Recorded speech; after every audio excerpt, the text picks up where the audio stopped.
Today on America's Test Kitchen, Bridget uncovers the secrets to slow-roasted turkey with gravy. Then Jack challenges Chris to a tasting of cinnamon. Finally, Julia shows Chris how to make the best pumpkin pie. That's all right here on America's Test Kitchen. Tradition. You don't have to be a fiddler on the roof to know here in New England we have traditions for everything. How to sleep, how to eat, even how to make the Thanksgiving turkey. But today, God willing, we're gonna make a whole new tradition with Bridget, slow roasted turkey with gravy. So let's start a new tradition that will make our ancestors dance. Tradition, tradition!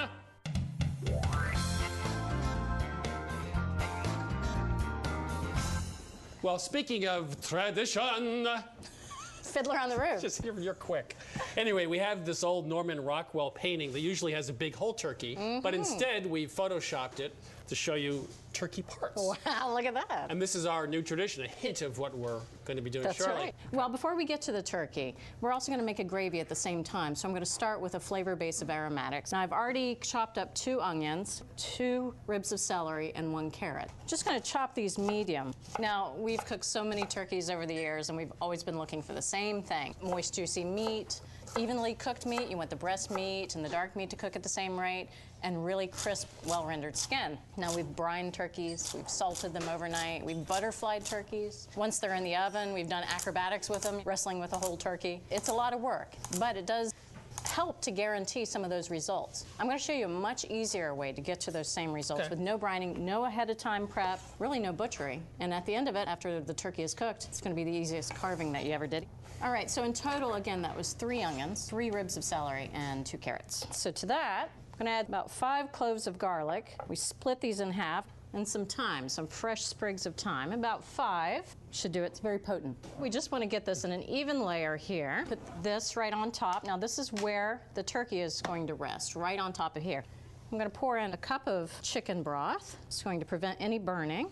We're going to catch all those drippings from the turkey right into the pan. It's going to make a very flavorful base. All right, so speaking of turkey, it's great now. You go to the supermarket, you can get turkey parts. You can get the breast, bone-in, skin on. You can get legs, you can get thighs. You can make your turkey into whatever you want. And it's very easy. I mean, I didn't have to carve or butcher this turkey at all. So one other thing about buying turkey parts is you should look at the label, and it says at the bottom, contains up to 7% of a solution. That means it's essentially brine that has a salt saline solution in it. Now, for a lot of recipes, we actually do brine turkey. This one, you're cooking the white meat and dark meat. You can cook them separately, essentially. You don't have to use brining. You don't have to buy an enhanced bird. And also, that salt will tend to come out in the sauce as well, which you don't want. So, no enhanced turkey, which is another benefit of this recipe. Yeah. I'm going to brush the turkey parts with 3 tablespoons of melted butter, both sides, and some salt and pepper. It's a tablespoon of table salt, about 2 teaspoons of black pepper. So that should do it. Very well seasoned turkey. Place the turkey breast skin side down over the vegetables and the thighs and the drumstick skin side up. But I'm doing this because we still want to shield the breast meat. So starting at skin side down is going to help to shield the meat and allow it to come up to temperature at the same rate as the drumsticks and the thighs. So it's time to cook the turkey. We're going to start in a very low oven. Now typically we'll start a turkey at 400 degrees or even 425. We found a lower oven temperature around 275 did the best job at cooking the parts evenly. So I'm going to pop it in 275 oven for just an hour to start. Okay. So to follow up on what you just said about a low versus a hot oven, we did a test. Oddly enough, here in the test kitchen, and we took 2 turkey breasts. One was started at 400, then reduced to 325 in the oven. The other one was roasted entirely at 275. And here's what we found. We take the turkey out of the oven when the inside reaches 160. The big difference was the outside. The one with a hot oven got up to a whopping 210 degrees. The one that was cooked at the more moderate temperature, 275, 176 on the outside. So the difference is the outside is going to overcook if you use a hot oven. If you use a lower oven, it's going to be very similar to the temperature of the very center, so you don't overcook the exterior. Obviously, it's not done yet. It's just been an hour. But we're going to take this opportunity now to flip the breasts over. I'm just going to use 2 paper towels. You can use tongs as well. And just flip it right over. Now, this is going to go back in the same 275-degree oven. So that's starting to look a little better. Yeah. It's been about an hour. Let's check the internal temperature. So the breast meat should be about 160. Perfect. And the thighs should register about 170 to 175. So we are in the range. We're going to grab the whole rack and transfer it to another baking sheet. Now we can start working on the gravy. And what I'm going to do here is strain all these flavorful vegetable solids in this broth right into a large bowl. I'm going to press on these to extract as much of those flavorful juices as I can get out of these vegetables. They're pretty soft, so they do yield off quite a bit of their own liquid. What I want is about 3 cups of liquid. We're going to fortify it with some chicken stock. This should be low sodium, I assume, because you're going to reduce it down? That's right, yep. Plus, remember how well we seasoned the turkey. So that looks like it's about 3 cups there. I've got my saucepan here. I'm going to set it over medium-high heat. 3 tablespoons of unsalted butter. So the butter's melted. Just take a moment for the foam to dissipate, and then we'll add the flour. All right, so the foam's starting to go away. I'm going to go ahead and add the flour. This is 3 tablespoons of all-purpose flour. We're going to cook this until it gets really nicely golden brown. That's going to take about 5 minutes. So you can really smell it. It smells kind of like toast. All right, so we are ready to add our liquid ingredients. I'm just going to start whisking it in. Just whisking in a little bit at a time. You could put the heat up a little bit for me. And we're doing this gradually because we don't want lumps. So once we have worked in probably about a half a cup of liquid, we can start being more aggressive and adding it all in. I bet lumpy gravy is not a problem in your house, however. Well, you know, I'll give you a tip. Yeah? Even if you get lumps, all you do is put it through a strainer. Nobody will ever know. All right, so one final ingredient, a couple of bay leaves. So we're going to bring this up to a simmer and let it cook until it's nicely thickened. That's going to take about 15-20 minutes. We finished the gravy. Took the bay leaves out. You can see the texture is nice. It's not too thick. Now our turkey's been sitting out for a half an hour. We're going to put it back in the oven to crisp the skin, but it's important to let it rest for about a half an hour, even go up to an hour and a half. And that's so that the juices will go right back into the turkey, into the meat, and stay nice and plump and moist. Now I should say it's 500 degrees. You want to heat it all the way up there before you put your turkey in there. Really what we want is a rendered super crisp skin that we couldn't get from a 275-degree oven. All right. Oh, look at that. Looks crispy. It looks crispy. Caramelized. Look how looks brown. Beautifully brown that is. So turkey is done as far as the oven, and that was only about 15 minutes. We're going to let the drumsticks and thighs go ahead and rest right on this baking sheet. We're going to transfer the turkey breast right onto the carving board. We're going to let this sit here for about 20 minutes. Looks fabulous. That's right. We're going to let all this sit for 20 minutes, let the juices go right back into the meat before we carve it. Okay. All right, it's time to carve. Moment of truth. We've waited 20 minutes, time to carve, and then we get to eat. Breastbone in the center, so we'll just get on one side. This is a nice, flexible 6-inch boning knife, which is great. That's great because it allows the blade to stay as close to the bone as possible. Oh, wow.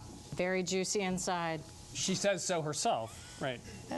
So the trick in carving breast meat is, you noticed about down here, the blade has to sort of go out away, because that's what happens with the ribs. Expertly done. I think this is a better way to present a turkey anyway. What do you fancy there? White meat, White breast meat, always. How did I know?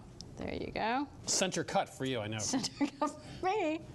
That's right. I'll let you do your own gravy because I know people are very sensitive about how much they use. Yes. Well, I like to just put a straw right into the gravy boat and drink it.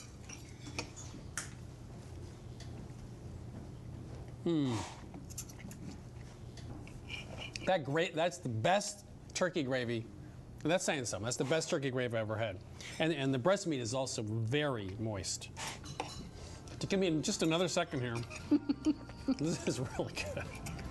So, oddly enough, the secret to slow roasted turkey with gravy was? Slow roasting. Slow roasting at 275 with a final crisp at 500 degrees for 10 or 15 minutes. The other secret was to use parts, not a whole turkey, which means a little bit quicker cooking, and also you get everything cooked absolutely right over some vegetables to make a great gravy as well. So there you have it, a whole new Thanksgiving tradition from America's Test Kitchen. Slow roasted turkey with gravy. Delicious. If you're anything like me, you do lots of things only once per year. You clean your gutters, you service your lawnmower, and you bake one pumpkin pie. Why is that? It's overbaked, so it gets mealy and dry inside, especially around the outside. The bottom crust is soggy, and it tastes like, well, leftovers from your spice drawer. So let's go into the test kitchen with Julia, figure out how to make a great pumpkin pie that's a pleasure and not a chore.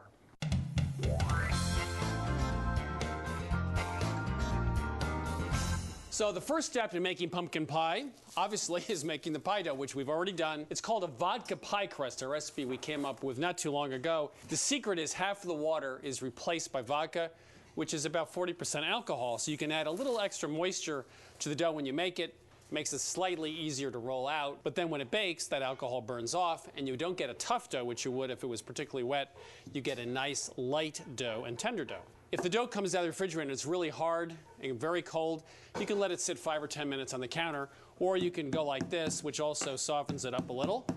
I use a tapered rolling pin, which is nice because it turns in an arc easily. So I'm going to use my left hand just to steady it and turn this a quarter turn like that, move the dough a quarter turn, roll a quarter turn.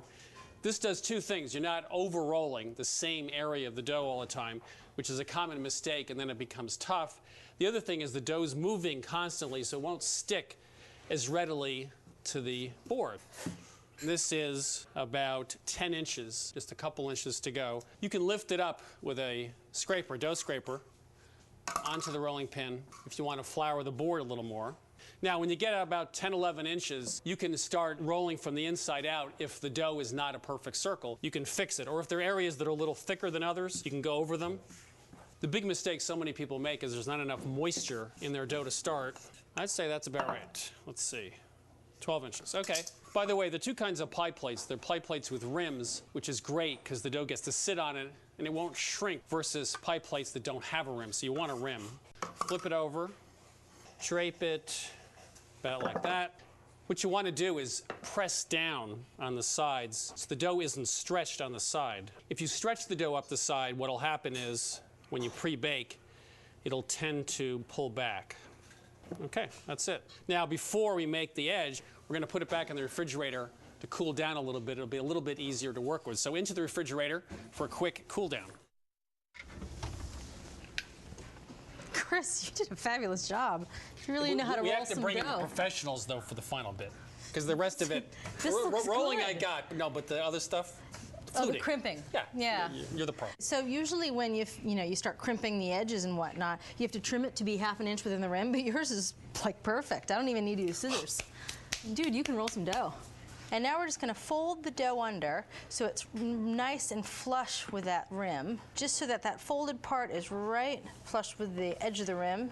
And if at any point, the dough feels a little too soft, don't hesitate to throw it in the fridge again. Just gonna go back through and make sure it's nice down in that crease in the bottom of the pan. And now for crimping, lots of different ways to crimp. My favorite is thumb on the outside, fingers in the middle, and that's it. Pretty basic. So there we go, nicely fluted around the edge. Now we're gonna put this back in the refrigerator for about 15 minutes before we par-bake it. Okay. All right, so this pie dough has been chilling in the refrigerator for 15 minutes. And of course, you could leave it there for up to a day if you want to do it ahead of time. If you're a novice at this, you could certainly leave it longer. Probably would be a good idea. Yeah. For par baking, we're going to cover it with tin foil. You want to cover the edge, but you don't want to press down because you don't want to ruin your pretty crimping. You can fill it with pie weights, and then this will go into a 400-degree oven. And if you'll notice, I have a baking sheet preheating on the bottom of the oven that really helps the bottom of the crust get nice and crisp. Okay. So we're going to leave that in there for about 15 minutes before we pull the weights out, which gives us enough time to get started on the filling. So the one thing we found about pumpkin pie filling is the pumpkin's really wet. And we have a lot of recipes that drain the juices. We found recipes that let you drain it overnight. But what we found is when we tasted those juices, that's where the pumpkin flavor is. So the key is to leave the juices in the pumpkin, but cook it out, reduce it so you keep the flavor, but it's not too wet. We did tests, of course, between fresh and canned pumpkin. No one can tell the difference, and canned saves you so much time. So these are what? Candied yams. When we were developing this recipe, someone was doing a sweet potato recipe, and everyone always wanted more pumpkin flavor, and the guy who was developing it one day snuck a few of the candied yams that were roasted and threw them in there, and everyone loved it. It's just a cup from a can. To this, we're going to add some sugar. This is 3/4 of a cup of sugar.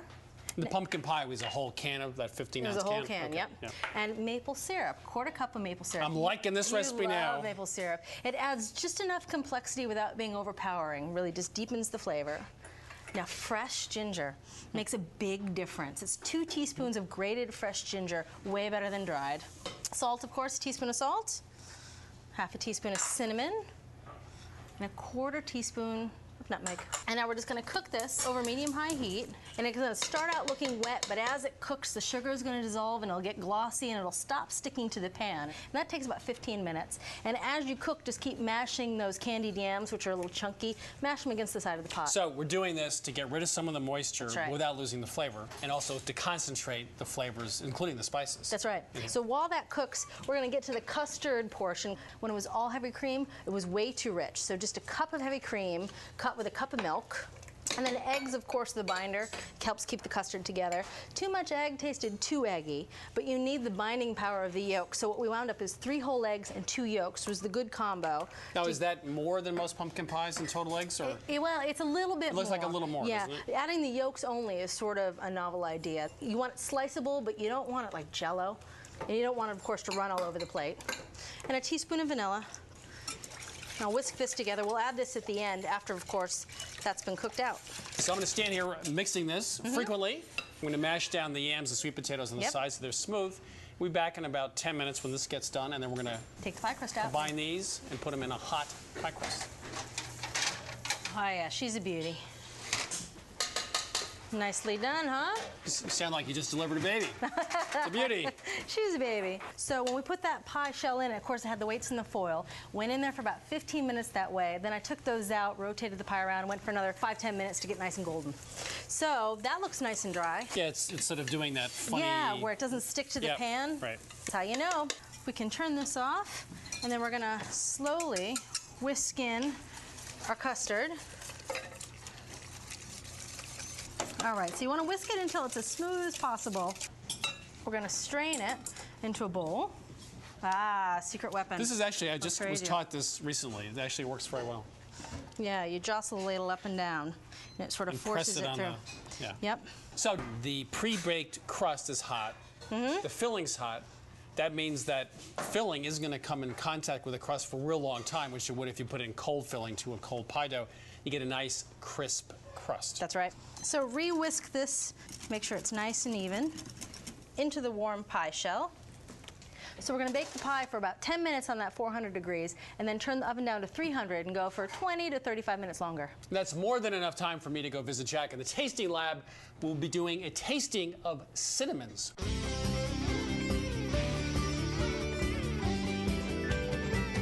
The only thing I know about cinnamon is that most of the cinnamon sold in the United States is not really cinnamon. It's similar, but not quite the real thing.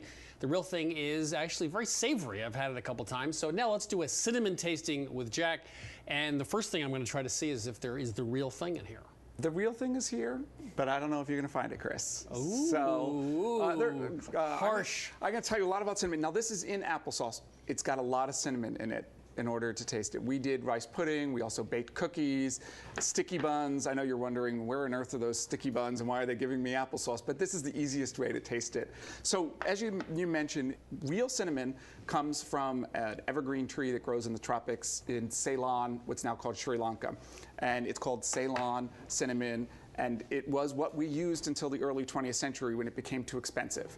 And although they still use real cinnamon from Ceylon in Britain and Australia, we started using a similar plant that came from China, Indonesia, Vietnam. And I've brought here 2 samples. This is what the real deal is from Ceylon. As you can see, it's got a very shaggy, soft bark. It really doesn't look at all like traditional cinnamon stick that we're used to, which comes from, as I say, Indonesia, China, or Vietnam. And besides just looking different, there's very different flavor characteristics. Cinnamon really has 3 main volatile oils, each with different flavor characteristics. There's the cinnamaldehyde, which has got the heat and what people most associate with cinnamon, but also has 2 other volatile oils. One is called eugenol, which is in cloves, which gives it that sort of citrusy, floral flavor, and then linalool. And so those combine to sort of create a more complex flavor. And these 2 types of cinnamon have different amounts of those volatile oils, and therefore you get a very different flavor profile. So you're making some faces. Have you tasted some things that you like or noticed some differences? This is the salon, I would say. And why? It has that wintergreen, savory thing going on. Piney. It's piney. It doesn't taste like cinnamon, so if you put it in a cookie, for example, everyone would be going, well, what is this? What happened to the cinnamon? This is just very bland and powdery and kind of nothing there. This one I liked a lot. It had the most warmth to it, very warm. Every time I really get certain about something, I'm wrong. As I've said many times on this show, always wrong, but never in doubt. That's me. This one would be my number 2. It's okay. All right. I really like this one a lot. Do you want to start with the one you thought was the Ceylon cinnamon? If this is not Ceylon cinnamon, I'm going to Food Network. They won't have me. Oh, Chris, you know, you can stay where you are. Man, that was close. You know, honestly, it isn't that hard. It tastes so very different. No, it's like hard. different spices put in the applesauce, as you said. And so for people who are used to American-style cinnamon, that's going to seem like it's another spice. So this is the one I no doubt about it, I like this one. Ah, you picked the winner. This is from a mail order company, Penzies. It's a Vietnamese. It's got a lot of flavor. We sent these out to the lab, had the most amount of volatile oils, which means it has the most amount of flavor compounds, and really had the best flavor by far of any of the cinnamons that we tried. This one I thought just didn't have much flavor. That was our least favorite, was McCormick. We felt like it was dusty. Nothing. Yeah. It had nothing other than, it had heat, but not a lot of heat, and had no other flavor other than heat. And this one wasn't bad. That was our runner-up. It's Durkee's. We thought it was your best bet in the supermarket. Had a good amount of complexity, not as much depth and that was robust good. flavor as the Penzies, but good. This is a really interesting tasting. It actually does. I never thought it made a big difference, but this is vastly superior. Cinnamon from Penzies was our winner, was from Vietnam. Delicious. And a number 2 supermarket choice would be Durkee. Oh, she's a beauty. Doesn't she look good? So 2 ways to tell when your pie is done. One, you can give it a little shake, and the very center should jiggle a little bit. Be firm, but you know, it should jimmy a little. The other way is you can take a temperature, and it should register about 175. That's it. And that's how you know it's done? So if people wait till the center is set, and we said this before, Yeah. that means it's overcooked, especially the outside. And that's when you get the cracks. There's a lot of heat in this pie, so it's going to continue to really cook the filling through in the center as it cools down. So we're going to let this cool for 2 or 3 hours, and then we're going to get to eat it. You're going to leave for a while? I might sneak back a little earlier, but I'm sure it's worth waiting for. It is. All right, now's the good part. How big of a slice would you like? Big.